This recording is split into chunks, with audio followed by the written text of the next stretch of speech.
Okay, we are just a few days away from the US election, and it's looking like it's going to be a close one between Harris and Trump. So we're going to take a deep dive into an explainer that was published on October 30th.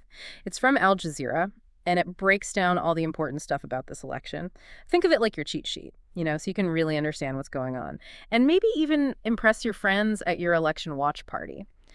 What I think is really interesting about using this particular source is that it gives us that international perspective on the US election, and I think that can be really helpful to see things, maybe from a different angle. Yeah, I agree. It's always valuable to get that outside perspective, especially when things are so politically charged, like they are right now. Okay, so let's jump right in. Let's start with something that seems pretty simple. Who can vote in the US?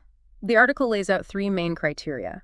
You have to be a US citizen, at least 18 years old, and you have to live in the state where you're registered to vote. Seems pretty straightforward, right? Yeah, I mean, on the surface, it does. But we have to remember that there are a lot of other requirements that can vary from state to state.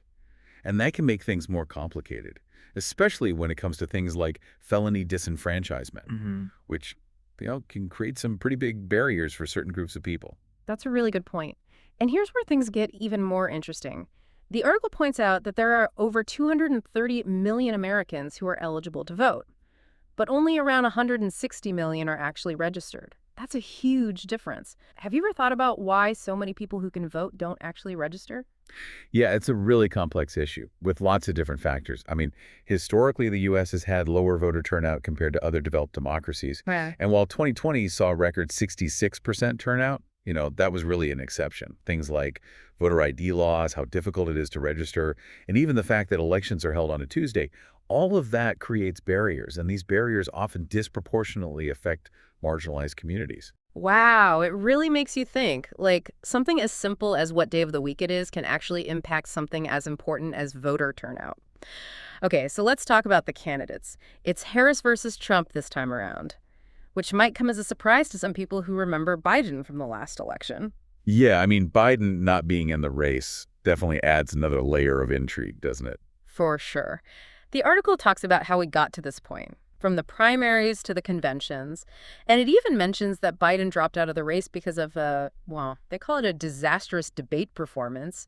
It makes you wonder what exactly happened on that debate stage, doesn't it? Yeah, that wording definitely makes it sound like it wasn't exactly a planned exit. Right. Okay, so we've got Harris stepping up after Biden's exit, going up against Trump, who's trying for a second term. But they're not the only names on the ballot, are they? Nope, that's right.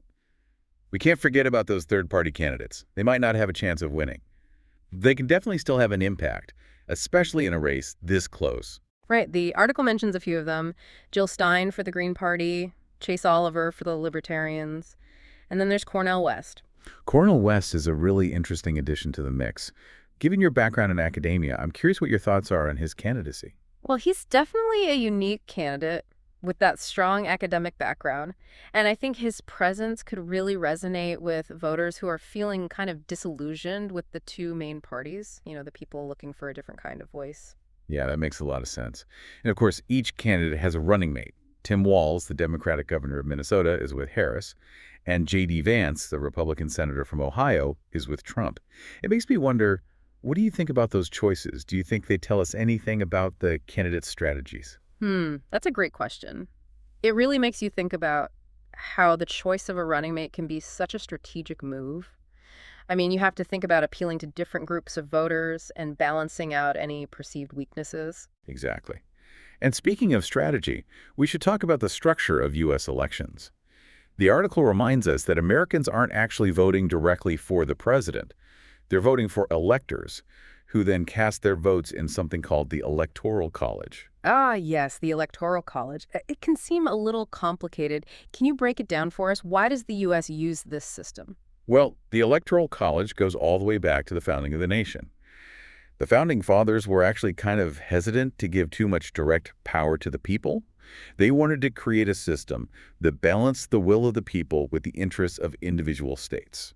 So it's more complicated than just counting up all the votes across the country. Yeah, exactly.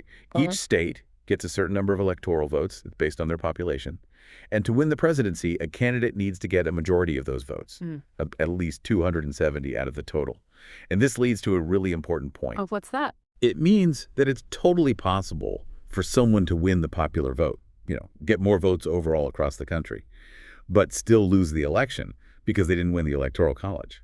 It's actually happened 5 times in U.S. history, including in 2016 when Hillary Clinton won the popular vote but lost to Donald Trump in the Electoral College. That is kind of wild, isn't it? Just imagine if your vote didn't directly translate to the outcome. I mean, how do you think that would make people feel about the election? Well, it definitely raises some questions Hmm. about fairness and representation. It's a big reason why the Electoral College is still such a controversial topic. Yeah, I can see why. Okay, now that we've got a handle on that, let's get to the part everyone's been waiting for, the polls. The polls are showing a pretty fascinating picture right now. It is basically a dead heat. 538 and Reuters Ipsos both have Harris with a tiny lead nationally, but Trump has almost closed the gap completely. It seems like those undecided voters in a few key states could really decide the whole thing. That's right. And when we look a little closer at the polling data, we see some interesting trends. Trump's currently ahead on issues like the economy and immigration, while Harris's lead on tackling extremism seems to be shrinking. So which states should we be keeping an eye on? The swing states are going to be crucial. Places like Pennsylvania, Georgia, and Arizona. Those tiny margins could make all the difference. And remember, even though national polls might give Harris a slight edge, the Electoral College makes everything a lot less certain, just like we saw in 2016. Wow, so even with just a few days to go, it really could go either way. Exactly. That unpredictability is what keeps U.S. elections so interesting. Okay, we've covered a lot in this first part, from who can vote and how they do it, to the role of the Electoral College. And even those super close polls, but we're not done yet. There's still a lot more to talk about. Welcome back. So we just spent some time getting into how this upcoming election actually works. We talked about who can vote, the candidates, that all-important Electoral College, and those super close polls. And, you left us with a pretty interesting thought. What happens if neither candidate gets to that magic number of 270 electoral votes? It's a pretty crazy scenario, isn't it? I mean, the possibility of a contingent election Yeah. where the House of Representatives gets to pick the president, it really shows us that even in a system that's supposed to be all about votes, things aren't always so simple. Yeah, it really does highlight how complicated the whole process is and how history kind of has a way of repeating itself. Like you mentioned, the 1824 election where Andrew Jackson won the popular vote, but ended up losing to John Quincy Adams because the election went to the House.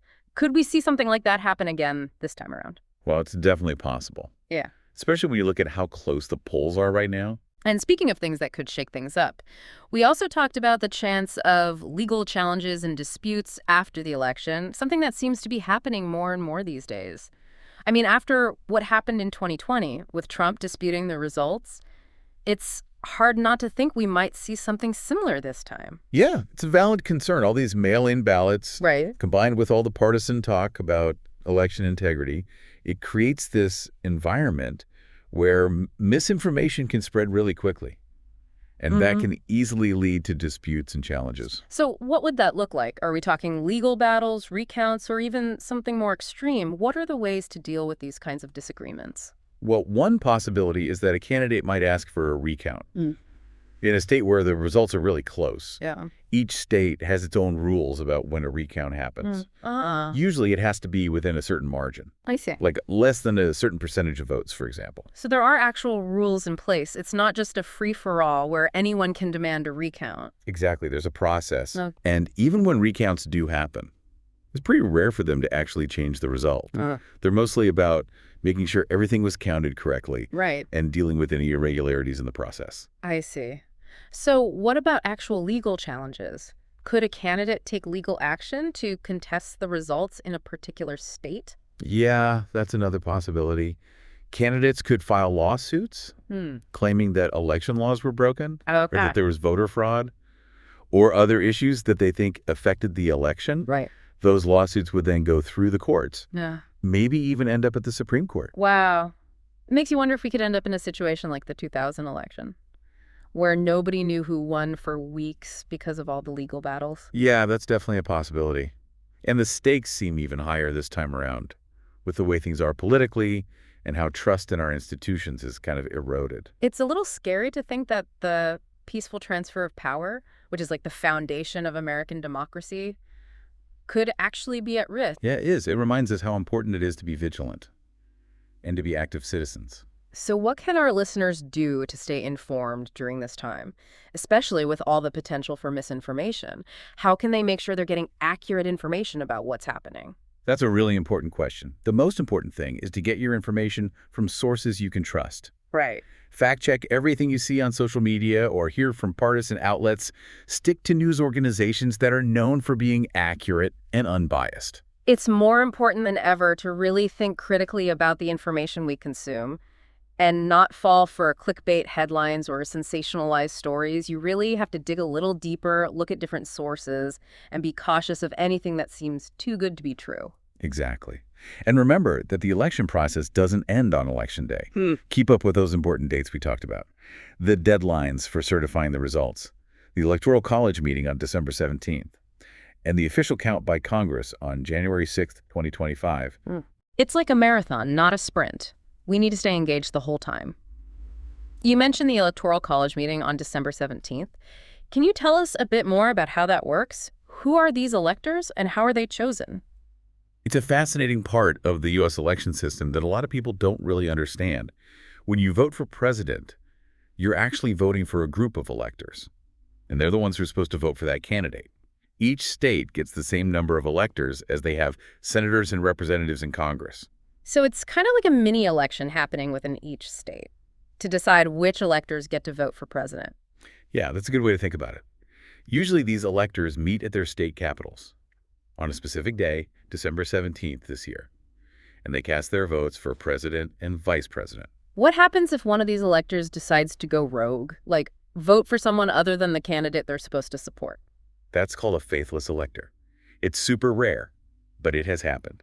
Yeah. Some states have laws to try and prevent it, but whether those laws are constitutional is debatable. So even after all the votes are counted and everyone knows who won the popular vote, there could still be a surprise twist. Yeah, the Electoral College adds a whole other layer of complexity. Okay, let's switch gears a bit. Let's move past the mechanics of the election and talk about the actual issues.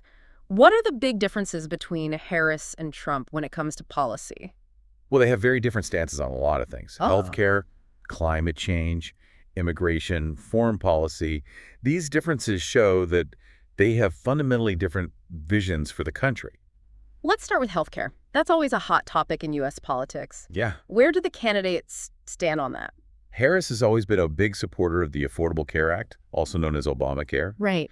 She wants to make it stronger and make sure all Americans have access to affordable health care. Okay. Trump, on the other hand, wants to get rid of the ACA and replace it with something else. Hmm. But he hasn't really said what that would be. So it's that classic divide between the two parties. Democrats wanting more government involvement in healthcare, and Republicans pushing for a more market-based system.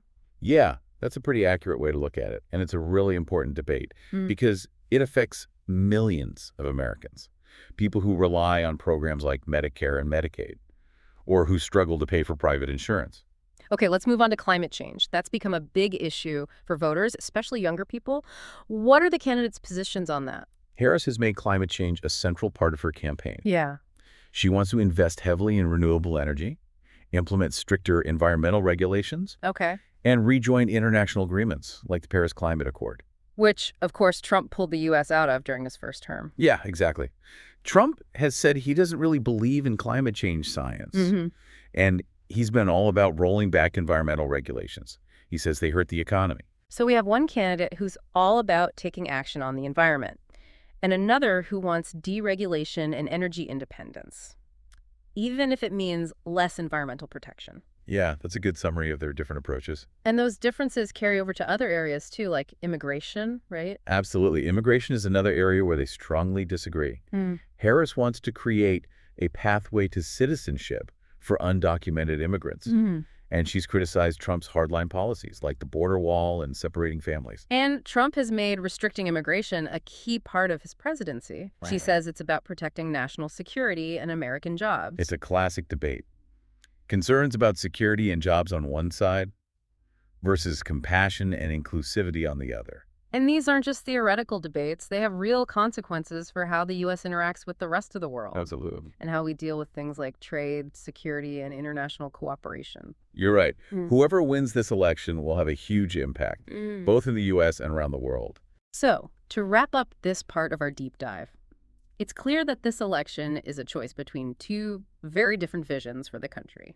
Definitely. The stakes are incredibly high, and the decisions we make in the next few weeks will have a lasting impact. And that's why it's so important for all of us to stay informed, engaged, and participate in the process. Couldn't agree more. Every vote matters, and the choices we make together will shape the future of America.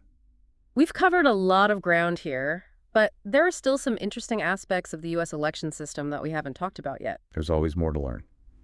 All right, welcome back to our final part. So we've been on quite a journey through the 2024 U.S. election. We talked about how the electoral system works, the candidates and what they stand for, the Electoral College, those crazy close polls, and of course the possibility of challenges and disputes after the election. I feel like I've learned so much. It's definitely complicated, but it's so important to understand it all, especially in an election as tight and important as this one. Absolutely.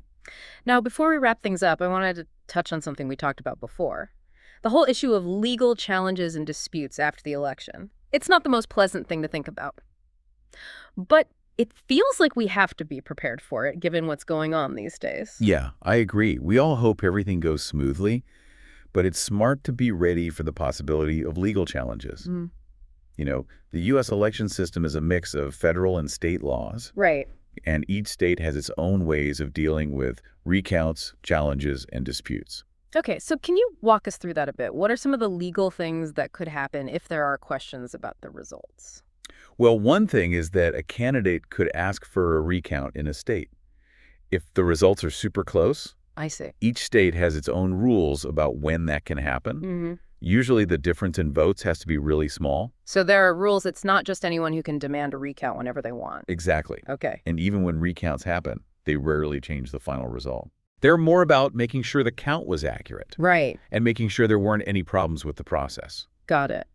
So what about bigger legal challenges? Like, could a candidate sue to contest the results in a state? Yes, that's possible too. Hmm. They could file a lawsuit, Mm-hmm. maybe claiming that election laws were broken or that there was voter fraud or some other problem that affected the results. Wow. And those lawsuits would go through the courts, And potentially even to the Supreme Court. It's kind of like the 2000 election, where it took weeks to figure out who won because of all the legal stuff going on. Yeah, that's definitely something that could happen again, especially now with the political climate and the lack of trust in our institutions.